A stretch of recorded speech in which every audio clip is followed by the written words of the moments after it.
A few years ago, I was asked to coach a number of parents who were homeschooling their kids on how to explain some of the basic operations of arithmetic to their kids.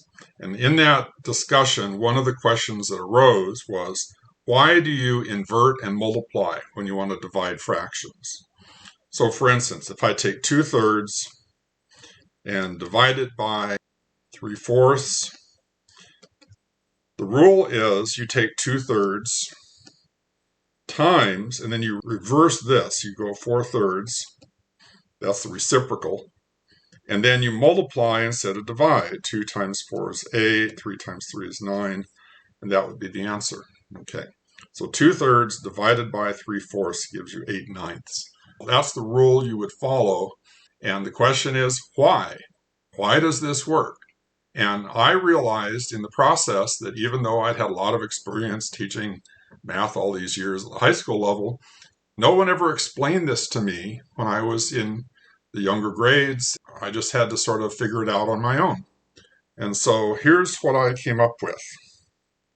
If I take 12 divided by 3, what do we mean when we say 12 divided by 3? Well, what it means is we're looking for some number which when you multiply it by 3 gives us 12. And we know that number is 4. 3 times 4 is 12. So when you say 12 divided by 3 equals 4, what we're saying is that 3 times this mystery number is going to give us 12. In other words, here are the two factors, and this is the product out front here. So this could actually be rewritten as what I call puzzle multiplication. I could say 3 times something equals 12. And so the problem is to solve for what is this thing. And we just poke around and we figure out that must be a 4. Okay. Now, what if we use that same kind of reasoning to figure out division of fractions? So the example I gave you a minute ago was 2/3 divided by 3/4. Okay.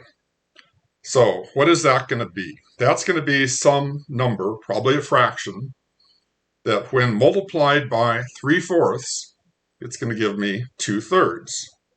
So 3/4 times something equals 2/3.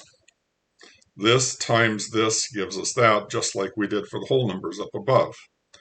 Now, it's not obvious what this should be, but we can actually construct it by saying, okay, this number, this fraction, whatever it is going to have to cancel out these numbers and produce these numbers in their place. So if I have to cancel out this 3 from the top, I'm going to have to put a 3 in the bottom. And then it's going to be replaced by a 2, because the 2 is what I want in place of the 3, right?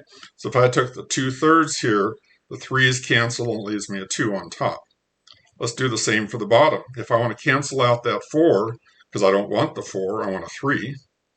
To cancel out a 4 that's on the bottom, I have to put a 4 on top. And then in place of that, I want to have a 3 show up down here. So I put a 3 there.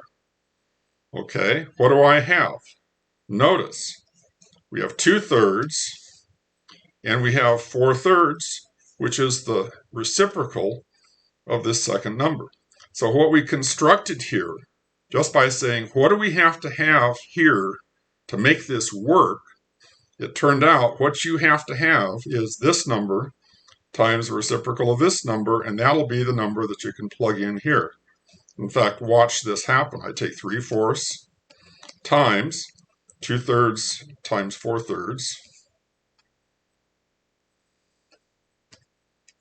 And what do I get? Well, the 3 cancels one of these, the 4 cancels one of these, and I have 2/3 as a result. That works. Let's go one step more abstract, using just simple algebra to show that this always works, all right? Let's take A over B divided by C over D. We want to say, what's that going to be? And so what we've seen is I can rewrite it. I have to find a number, a fraction here, which when multiplied by C over D gives us A over B. So here's a C over D times some number, some fraction, and it's going to have to come out a over b.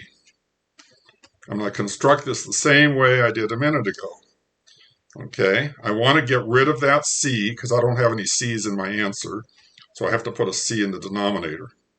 And in place of the c, I want to have an a. Okay, let's do it again for the denominator. I don't want a d in the bottom. I don't have any d's over here. So the d has to get canceled by putting one up there. And then in place of that, I want to have a b in the bottom.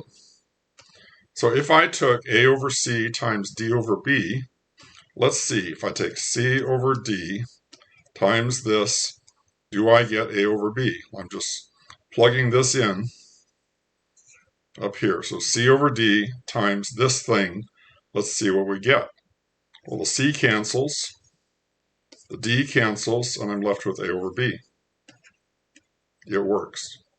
Okay, now even if you don't go this step and do it using algebra, even if you just go back and do it with concrete numerical examples, you can do several examples like this and see that the pattern always works.